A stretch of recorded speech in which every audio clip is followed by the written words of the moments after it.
Hi, I'm Josh, and I'm so grateful you've chosen to spend some time with me as I introduce to you my younger son, Wyatt.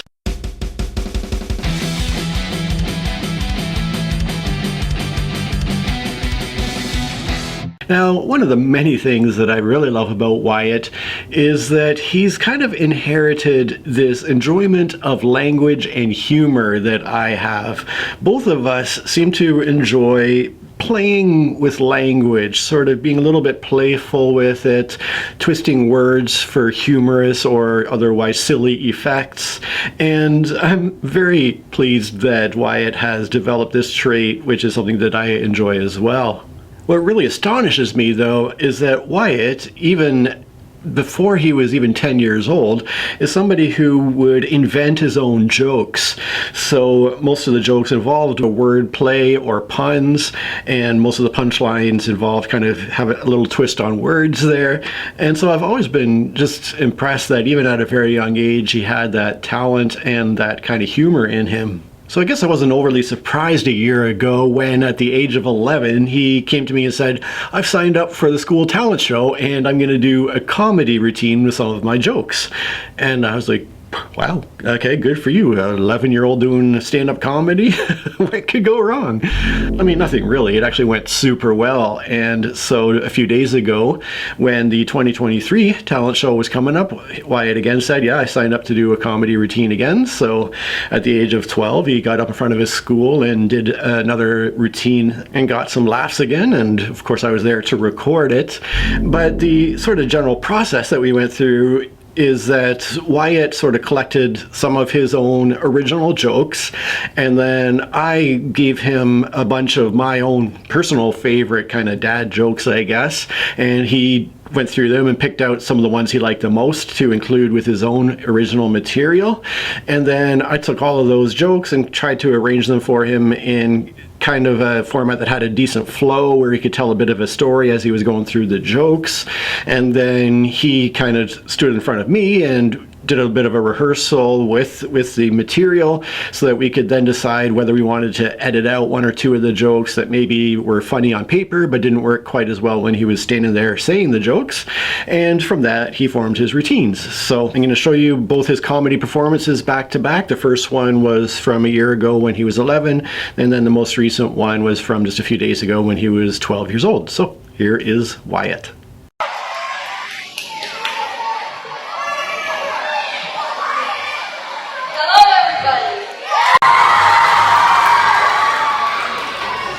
Hello, ladies, gentlemen, and intergalactic aliens. My name is Wyatt, and today I'm going to be telling you guys some jokes. I really hope you'd be a good audience. Hi, my name is Wyatt, and I was born at a very young age. Here in Cambridge, in fact. My house is just down the street. What does a house wear? A dress. I only have to cross one road to get to school. Why did the crowd cross the road? It didn't. It used the sidewalk. Some of these jokes might be dad jokes, though. When does a joke become a dad joke? When the punchline becomes a carrot. I was nervous about this show, and I woke up so early this morning that I started to wonder when the sun would rise. Then it dawned on me.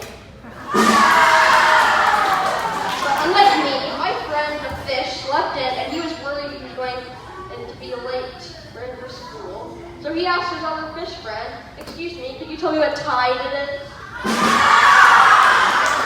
The baby tomato sauce was running late too. It was like behind. So the mom said, "Come on, please catch up." It can be hard to keep track of time. The two guys were arrested for stealing a calendar. They each got 6 months. I love animals. What do you call an animal, an alligator, and a vest? An investigator. A snail took her shell off because she thought it would make her faster. But it just made her more sluggish. A dog chases a squirrel up a tree. A squirrel says, "I guess you're barking up the wrong tree." A dog says, "Well, that's rough." What is another name for an Who knows?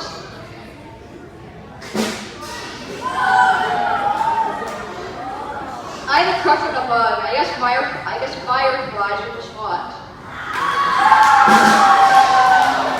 What did the cat say to the dog? Nothing. Cats can't talk. Why does it take pirates a long time to learn the alphabet? Because they can spend years and years at sea. Why did Donkey Kong not defeat Mario? Because he went bananas. What did the necromancer say to the misbehaving zombies? That's not how I raised you. I heard a rumor that our Prime Minister is going to get re-elected, but I don't know if it's true though. What did the oceans say to the shore? Nothing. It just waved. Goodbye, thank you.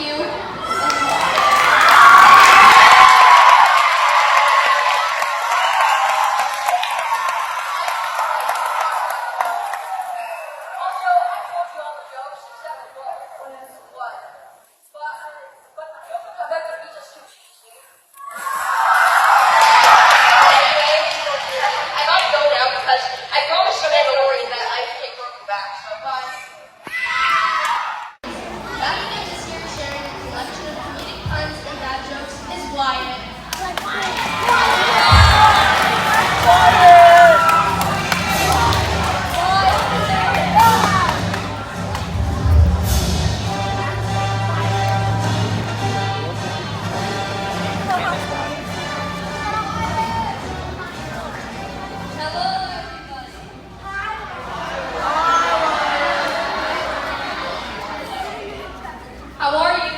How are you all this horrid school evening? Okay, good. It's so nice to see me today. I prepared a wonderful show for you this year, and I hope you love it. Let's begin. Thieves have been stealing wheels off police cars. Cops say that they will work tirelessly until the items are recovered. Tires are expensive, but how much does a roof cost? Nothing, it's on the house.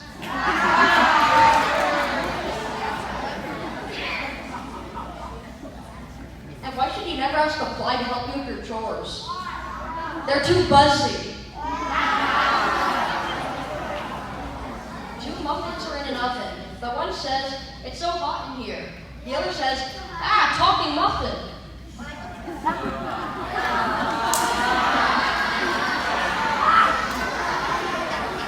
Nothing tastes better than a fresh hot muffin with butter. I heard a rumor about butter once, but I'm not going to spread it.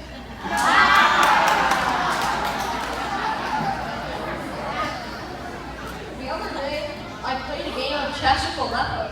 I wonder why I kept losing. Turns out he was actually a cheetah.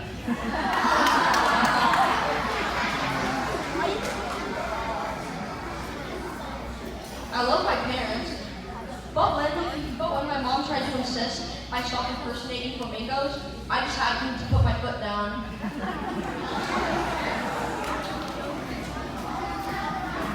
And as for my dad, he went bald but still kept his comb. He just can't part with it.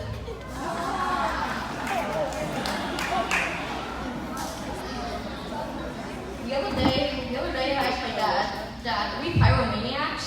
He said, yes, we are, son.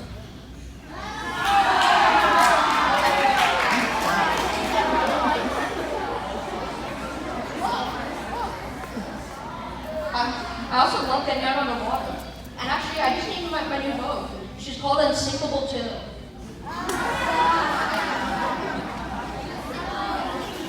I can see that I'm allowed to stop, thanks.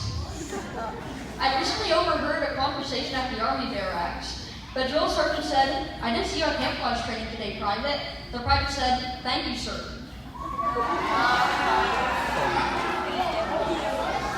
Here's the other conversation I overheard.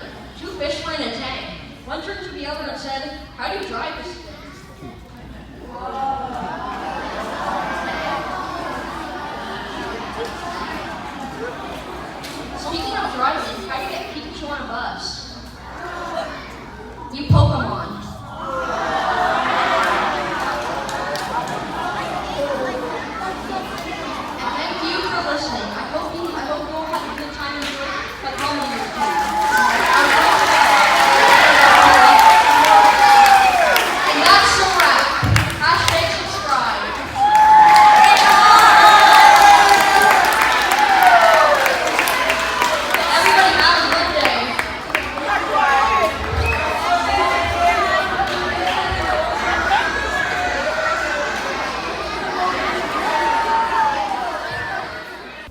What a proud dad he makes me. He did a great job, of course. And I asked him about it, and he said he did feel quite nervous, but he also felt really excited. And it was just so fun to see him really get into his flow and start kind of walking around and enjoying himself on stage to a certain extent, I think. And when I think about people that add comedy to my own life, besides my own boys, there are two people I think of. I think of my very good friend Joanna, who lives completely on the opposite side of Canada as I do, and yet still regularly sends me messages to keep my supply of joke dads well covered and brings a smile to my face on a regular basis. And then there's another person by the name of CM, who probably doesn't even know this YouTube channel exists, but is somebody on the chat of a live stream that I follow called Kit Kat Playroom, where I just add cute kittens to my life just to help make me feel calm and happy in the midst of everything else. And so CM is also somebody who regularly contributes some humorous jokes in that particular forum and puts a smile on my face as well. So thank you to those who bring humor to the world and not hate. You are people who are valuable to have around. If you want a bit more comedy, I'll leave a link to just a 1-minute video where I did 1 minute of my own original comedy material for a radio station competition. I couldn't really figure out anything about the competition as far as if people could vote on their favorite entries or whatever, so I just thought, whatever, I'll just submit my stuff and probably nothing will happen. But here are some of my own jokes. But before I go, I don't know if you saw that news headline there the other day, but the nudist colony reported that somebody had drilled a hole in their fence. The police have been looking into it. Cheers.